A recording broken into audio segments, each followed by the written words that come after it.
Hello, नमस्कार. मी शीतल. माझ्या mini ब्लॉगमध्ये तुमचं खूप खूप स्वागत आहे. कशा आहात सर्वजण? तर मस्त असाल. माझ्या चॅनलवरती नवीन असाल तर प्लीज सबस्क्राईब करा. तर इथे संध्याकाळची वेळ होती, तर संध्याकाळी मी भाकरी आणि अंड्याची भाजी वगैरे बनवणार आहे. तर ती मी कशी बनवते ते तुमच्याशी मी शेअर करणार आहे. तर इथे मी ज्वारीची भाकरी बनवून घेत होते. तर छान अशा माझ्या म्हणजे 3-4 भाकरी मला बनवायच्या होत्या, कारण आम्हाला तेवढ्याच पुरतात. त्याच्यामुळे तेवढ्याच बनवते मी. तर छान अशी ज्वारीची भाकरी मी म्हणजे थापून घेत होते. तर मी काय करते, अगोदर मी म्हणजे ताटात पीठ वगैरे मळून घेते 3-4 भाकरीचं आणि नंतर मी पोळपाटावर थापून नंतर मी भाकरी करते. कारण की पोळपाटावर थापली ना खूप छान भाकरी होते आणि अजिबात चिटकत पण नाही. ज्यांना कुणाला असं म्हणजे चिकटण्याची भीती असते ना ताटाला, त्यांनी अशी भाकरी नक्की करा. पोळपाटावर करून बघा, खूप छान होते.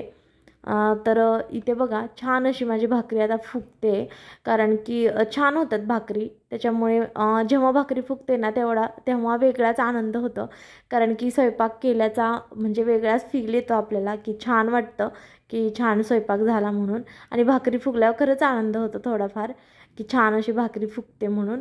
तर इथे बघा मग नंतर गरम गरम अशी भाकरी वगैरे करून घेतली. तर इथे मी मुलांना वगैरे बोलत होते, त्याच्यामुळे थोडंसं माझं बोलत बोलत स्वयंपाक चालला होता. आणि काय करायचं काय नाही हे चालू होतं.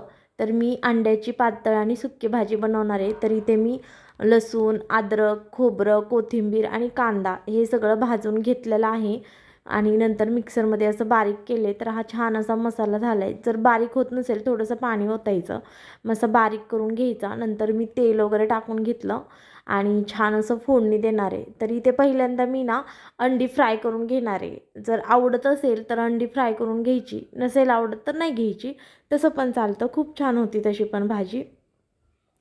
तर थोडंसं मीठ टाकून घेतलं, कारण की म्हणजे खाली जास्त चिकटणार नाहीत. तरी पण थोडंफार म्हणजे अगोदर मीठ टाकायचं राहिलं तेलात, त्यामुळे थोडंसं चिकटलं. तर असे छान असे लाल बघा अंडे भाजून घेतलेले आहेत. खूप छान भाजी होती, कारण मला तर खूप आवडती.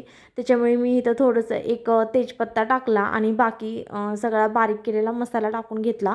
थोडासा मी त्यातला ठेवलेला आहे आणि नंतर मी इथे थोडंसं ज्वारीचं पीठ टाकायचं, म्हणजे रस्सा खूप छान होतो आणि मिळून येतो. नंतर मी हळद वगैरे टाकली आणि नंतर आपलं घरगुती काळं तिखट टाकायचं. त्यांनीच भाजीला खूप छान टेस्ट येते, कारण की आम्ही शक्यतो काळं तिखटच वापरतो सगळ्या भाज्यांना आणि जे पालेभाज्या आहेत त्यांना हिरवी मिरची वगैरे. तर इथे बघा रश्श्याची मी 2च म्हणजे अंड्याची पातळ भाजी करणार होती, कारण आमच्यात एवढे खाणारे नाही आहेत त्याच्यामुळे. आणि तर मस्त म्हणजे नंतर अंडी टाकून गरम पाणी ओतून घ्यायचं, मीठ वगैरे टाकायचं आणि उकळायला ठेवायचं. खूप छान असं कट आलं आहे, तुम्ही बघू शकता. नंतर मी ते सुक्या भाजीसाठी थोडंसं त्यातलंच तेल राहिलेलं होतं अंडी म्हणजे भाजून घेतल्यानंतर, आणि थोडासा मसाला ठेवलेला होता तोच फ्राय करायचा. आणि छान असा लाल म्हणजे लाल म्हणण्याऐवजी चांगला तेल सुटोस थोडंसं भाजून घ्यायचा, कारण की अगोदर थोडं भाजलेलंच असतं, त्याच्यामुळे थोडंसं भाजावा लागतो. नंतर मी सगळा जे आहे मिक्सरच्या म्हणजे झाकणाचा वगैरे मसाला सगळा पुसून घेतला, कारण की म्हणजे तो वेस्टच जातो त्याच्यामुळे. आणि नंतर मग छान असं म्हणजे परतून घ्यायचा मसाला. नंतर त्याला तेल सुटतं. मग नंतर जेव्हा मी इकडं पातळ भाजीला जे टाकले ना, तेच इकडे पण टाकायचं. थोडं हळद आणि तिखट टाकून घ्यायचं. आणि नंतर मग थोडंसं तिखट टाकल्यानंतर ते पण हलवून घ्यायचं. आणि थोडासा मी जे पातळ भाजीतला रस्सा आहे ना, एकदम थोडासा मी तिकडे टाकून घेतला, कारण की खूप छान टेस्ट लागते त्याच्यामुळे.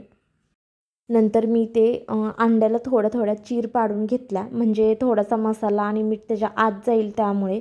आणि मस्त असे थोडेसे कापून घ्यायचे किंवा अर्धे केले तरी चालतात. पण काय होतं जेव्हा आपण हलवतो ना तेव्हा म्हणजे तुटण्याची शक्यता असते, त्याच्यामुळे थोडं थोडंच त्याला चिरून घ्यायचं, म्हणजे छान असं लागतात आणि अख्खेच राहतात त्याच्यामुळे. आणि मग नंतर अंडे टाकले आणि तो म्हणजे रस्सा टाकल्यामुळे थोडासा ओलसर मसाला झाला. नंतर थोडंसं वाफ दिली आणि छान असं माझं सुक्कं म्हणजे जे आहे सुक्का अंडं तयार झालेलं आहे, तुम्ही बघू शकता. खूप छान टेस्ट लागते. आणि असं 2 प्रकारे केलं की म्हणजे कसं मुलांना सुक्कं आवडतं आणि आम्हाला पातळ, म्हणून आम्ही 2 प्रकारचं बनवलं होतं.